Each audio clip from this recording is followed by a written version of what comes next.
¿Qué tal, prestosos y prestosas? ¿Cómo estáis? Nosotros hoy estamos encantados de estar con vosotros en nuestros Secretos de Asturias, que va a dejar de ser secreto, pero sigue siendo de Asturias, porque vamos a hablar de sidra. Hace 2000 años, y nosotros queremos también apoyar a la sidra y esa candidatura como patrimonio inmaterial de la humanidad.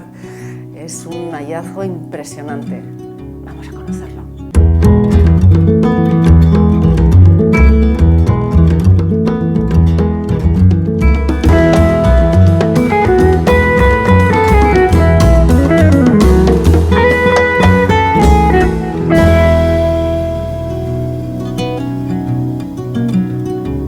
Hoy en Secretos de Asturias, como os hemos comentado, nos vamos a meter en las entrañas de nuestras montañas y en concreto de la mano del arqueólogo Alfonso Fanjul, que es el director de un equipo muy interesante en el que en estos momentos se está centrándose en unos descubrimientos muy concretos y en los que Caja Rural de Asturias pues tiene una parte muy importante. Alfonso, ¿qué tal? ¿Cómo estás? Muy bien, muchas gracias. Muy bien. Gracias por acogernos en este lugar tan íntimo para ti y mostrarnos, pues fíjate, de una manera tan casera, todo esto de lo que vamos a hablar ahora a nuestros seguidores, que son muchos. Lo que empezó siendo un proyecto de exploración de las zonas altas para intentar escribir una historia diferente de las poblaciones de la alta montaña asturiana, pues al final, gracias a este hallazgo de una sima con restos humanos, pues nos hizo cambiar el proyecto y centrarnos de momento en la sima, en estas campañas.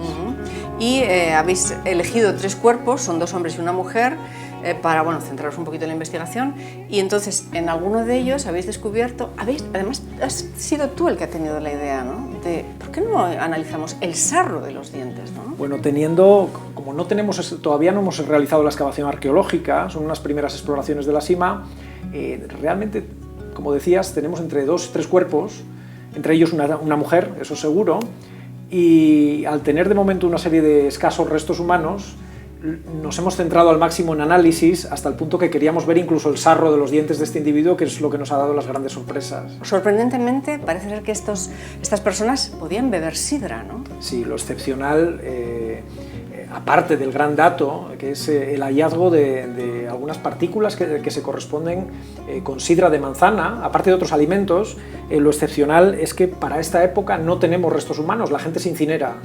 Por lo tanto, cualquiera de estos dientes para nosotros es una cantidad ingente de información. Por otra parte, lo excepcional del contexto, donde esta gente no se entierra en cuevas ya en esa época, estamos hablando del siglo I después de Cristo, entonces no sabemos muy bien qué pintan esos restos humanos allí. Y después de su análisis, el conocer la dieta de los astures, con ese dato que no esperábamos, que ha sido la gran sorpresa del equipo, como es la existencia, además comprobada por gente del equipo que son catedráticos de botánica, la existencia de sidra de manzana entre los restos de la dieta de este individuo. Habéis descubierto que estos señores, en concreto el sarro, porque el análisis del sarro ha sido cosa tuya, o sea, tú has dicho, oye, pero ¿por qué no analizamos el sarro de estas personas? Bueno, al tener pocos restos, la verdad que la gente del equipo es la que también ha planteado, tanto la bióloga Carmen Alonso, como el equipo de profesores de botánica de la Facultad de Biología, dirigidos por María Ángeles Fernández, fueron los que decidieron, vamos a exprimir al máximo todos los restos óseos que tengamos, entre ellos, gracias a que este individuo no se lavaba mucho los dientes, pues teníamos unas piezas de sarro bastante potentes y ahí intentamos ver si quedaban restos orgánicos de algunos alimentos. Y de repente descubristeis que, pero bueno, si estos tienen aquí como una especie de manzana fermentada que puede haber sido sidra.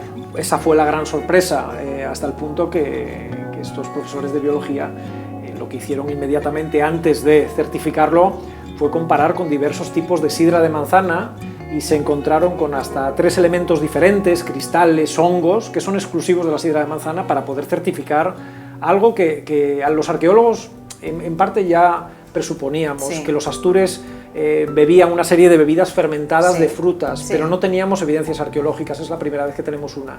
Habéis conseguido un fragmento de rostro de la calavera de este individuo, parece ser, ¿no?, que os ha contado y que cuenta muchas cosas, incluso que alguien, un experto en reconstrucción, lo ha hecho. Bueno, hemos intentado hacer por primera vez en Asturias una reconstrucción facial de restos humanos antiguos, sí, teniendo en cuenta el trabajo de la bióloga, sí, especialista, sí, y bueno, un gran trabajo del ilustrador Iván Cuervo, sí, que es uno de los grandes ilustradores a nivel histórico, sí, de aquí, Y bueno, ha salido este rostro, que por primera vez le podemos mirar a los ojos a un Astur, sí, qué guapo, ¿no? del siglo I después de Cristo. Y bueno, esta es la parte final realmente de un trabajo muy extenso de diferentes láminas, de medidas musculares. Y ya para despedir nuestros secretos de Asturias, bueno, pues le vamos a pedir a Alfonso Fanjul que nos haga un breve resumen de otros restos que estáis analizando. Bueno, aparte de los restos animales que no tenemos aquí, tenemos algunos fragmentos de cadera, costillas, de húmero de un individuo masculino, y en el caso de este resto se trata de los únicos restos de una chica, claramente, que tenemos entre los cadáveres. Repito que no sabemos, antes de la excavación que nos proponemos, no sabemos el número exacto de individuos que hay en el fondo de la sima. Ha sido apasionante haber estado contigo aquí en nuestros secretos de Asturias. Alfonso Fanjul, arqueólogo, director de este equipo, que ya dentro de unos meses se trasladará. Ahora estáis haciendo investigación y recabación de datos. Análisis, exactamente. Análisis. Y seguiremos el caso porque Caja Rural de Asturias, el Ayuntamiento de Teverga, el Gobierno del Principado, la Consejería de Medio Rural, pues están ahí patrocinando y ayudándoos a que sigáis dándonos datos sobre ese hombre que bebía sidra hace 2000 años. Muchas gracias por vuestro apoyo y por vuestro interés. Gracias, Alfonso. Nos vemos el martes, si lo desean, con más secretos de Asturias.